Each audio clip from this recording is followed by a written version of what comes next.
Assalamualaikum warahmatullahi wabarakatuh. Perkenalkan, nama saya Hairia dari jurusan Pendidikan Matematika. Pada video kali ini saya akan membahas mengenai perkembangan kurikulum di Indonesia. Namun sebelum itu saya ingin bertanya kepada teman-teman sekalian, apakah ada yang masih ingat siapa Bapak Pendidikan Indonesia? Ya, tentu saja Bapak Pendidikan Indonesia itu adalah Bapak Ki Hajar Dewantara. Nah, sebelum masuk pada inti pembahasan, saya ingin memberikan sedikit gambaran mengenai pandangan dari beliau atau Bapak Ki Hajar Dewantara ini mengenai pendidikan itu sendiri. Lebih tepatnya filosofi atau pemikiran beliau mengenai pendidikan.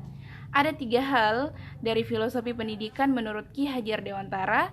Yang pertama itu adalah tujuan dari pendidikan itu sendiri. Menurut beliau, menurut Ki Hajar Dewantara, tujuan dari pendidikan itu sendiri yakni memerdekakan manusia. Dalam pandangannya, manusia yang merdeka itu adalah manusia yang selamat raganya dan bahagia jiwanya. Kemudian, adapun yang kedua adalah peranan pendidikan. Menurut pandangan beliau, bahwa pendidikan itu berperan dalam 3 hal. Yang pertama yakni memajukan dan menjaga diri, kemudian memelihara dan menjaga bangsa, dan yang ketiga adalah memelihara dan menjaga dunia. Menurut beliau, semua itu saling terhubung dan memberikan kontribusi yang sangat besar bagi kemajuan dunia. Kemudian yang ketiga adalah pendidikan itu mestilah trikon. Trikon di sini adalah kontinu, konvergen, dan konsentris. Kontinu itu artinya berkelanjutan, pendidikan harus berkelanjutan sesuai dengan jenjang. Kemudian konvergen adalah berasal dari berbagai sumber. Kemudian konsentris, walaupun ilmu yang kita dapatkan berasal dari berbagai sumber, namun harus tetap memperhatikan identitas dan ideologi pada diri masing-masing. Nah, itu tadi sedikit gambaran mengenai pendidikan dari pandangan Bapak Pendidikan Indonesia yakni Ki Hajar Dewantara. Kita masuk pada pembahasan inti yakni perkembangan kurikulum di Indonesia. Sebelum itu, kurikulum sendiri didefinisikan sebagai seperangkat rencana dan pengaturan mengenai tujuan, isi, dan bahan pelajaran serta tata cara yang digunakan sebagai pedoman penyelenggara kegiatan pembelajaran untuk mencapai tujuan pendidikan tertentu. Ini sesuai dengan pengertian sesuai dengan undang-undang ya teman-teman sekalian.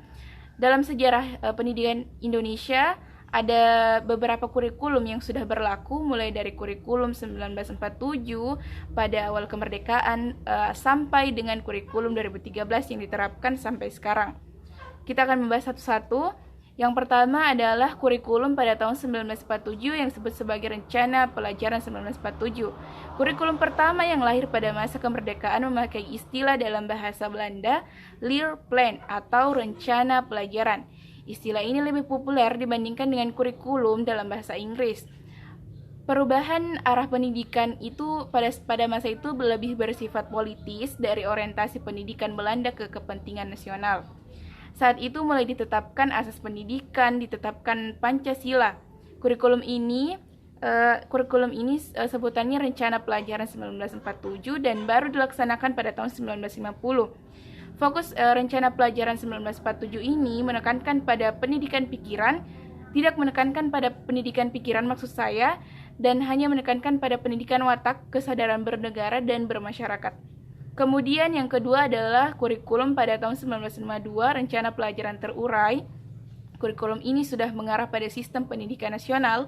Yang paling menonjol pada dan sekaligus adalah ciri-ciri dari kurikulum tersebut bahwa setiap rencana pelajaran harus memperhatikan isi pelajaran yang dihubungkan dengan kehidupan sehari-hari. Dan setiap guru pada masa kurikulum tersebut berlaku hanya dapat mengajar satu mata pelajaran saja. Kemudian yang ketiga adalah kurikulum pada tahun 1964 atau Rencana Pendidikan 1964.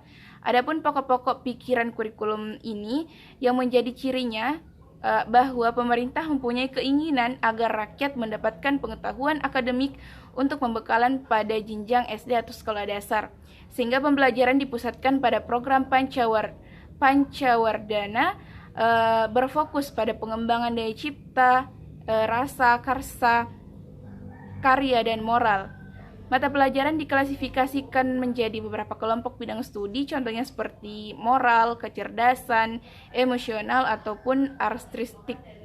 Kemudian yang keempat adalah kurikulum pada tahun 1968, di mana materi pelajaran, muatan materi pelajarannya itu bersifat teoritis, tak mengaitkan dengan permasalahan faktual yang ada di lapangan, dan titik beratnya pada materi apa saja yang ditetapkan titik beratnya itu pada materi apa saja yang tepat diberikan kepada siswa di setiap jenjang pendidikan.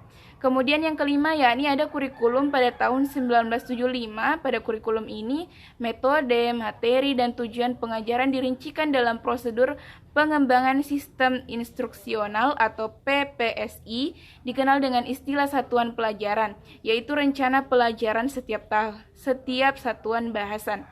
Kemudian ada kurikulum pada tahun 1984, di mana kurikulum ini juga disebut dengan kurikulum 1975, yang disempurnakan dengan memposisikan siswa sebagai subjek belajar, mengamati sesuatu, mengelompokkan, mendiskusikan, dan juga bahkan sampai melaporkan. Model ini disebut dengan cara belajar siswa aktif atau CBSA atau Student Active Learning atau SAL. Kemudian ada yang ketujuh yakni kurikulum 1994. Pada kurikulum 1994 ini, perpaduan tujuan dan proses belum berhasil karena beban belajar siswa dinilai terlalu berat. Materi muatan lokal itu disesuaikan dengan kebutuhan daerah masing-masing, misalnya bahasa daerah kesenian, keterampilan daerah, dan lain-lainnya. Kemudian ada kurikulum pada tahun 2004 yang disebut sebagai KBK atau kurikulum berbasis kompetensi. Pada tahun 2004 diluncurkan kurikulum berbasis kompetensi sebagai pengganti dari kurikulum pada tahun 1994. Suatu program pendidikan berbasis kompetensi harus mengandung 3 unsur, yaitu pemilihan kompetensi sesuai dengan spesifikasi indikator-indikator, evaluasi untuk menentukan keberhasilan pencapaian kompetensi, dan pengembangan pembelajaran. Kompetensi merupakan pengetahuan, keterampilan, dan nilai-nilai dasar yang direfleksikan dalam kebiasaan berpikir dan bertindak. Kemudian yang kesembilan adalah kurikulum periode KTSP ataupun kurikulum tingkat satuan pelajaran pada tahun 2006. Pada kurikulum ini, pemerintah pusat menetapkan standar kompetensi dan kompetensi dasar. Guru dituntut mampu mengembangkan sendiri silabus dan juga penilaian sesuai dengan kondisi sekolah dan daerahnya masing-masing. Hasil pengembangan dari semua mata pelajaran dihimpun menjadi satu perangkat yang dinamakan dengan kurikulum tingkat satuan pendidikan atau KTSP. Kemudian yang terakhir dan kurikulum yang masih berlaku hingga saat ini adalah kurikulum 2013, di mana ini merupakan penyempurnaan, modifikasi, dan juga pemutakhiran dari kurikulum sebelumnya. Kurikulum ini adalah pengganti kurikulum sebelumnya, yakni kurikulum KTSP. Kurikulum 2013 atau K13 memiliki 3 aspek. Pertama, penilaian, aspek pengetahuan, keterampilan, dan juga sikap dan perilaku. 3 aspek. Setelah kita membahas mengenai pengembangan kurikulum di Indonesia, tentu saja kita mampu memahami bahwa kurikulum memang dikembangkan selaras dengan perkembangan zaman dan ilmu pengetahuan. Namun, perkembangan kurikulum tersebut harus terencana dengan matang. Perubahan yang secara mendadak pada dunia pendidikan akan membawa dampak yang sangat negatif. Baiklah, semoga video ini bermanfaat untuk teman-teman sekalian. Jika ada salah dan kurangnya mohon dimaafkan. Wabillahi taufiq wal hidayah. Wassalamualaikum warahmatullahi wabarakatuh.